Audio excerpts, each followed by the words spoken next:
ஒன்றாய் காண அங்கு கற்பகம் என்னும் கடவுளின் மெய்யில்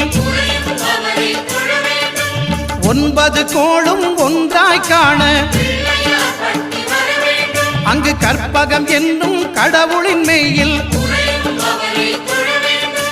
சூரியன் முதலாய் 9 கிரகமும் பலவித குணங்களை கொண்டிருக்கும் எங்கள் கற்பக தருவில் அவை வரும்போது ஒன்றாய் சேர்ந்து பலனளிக்கும்.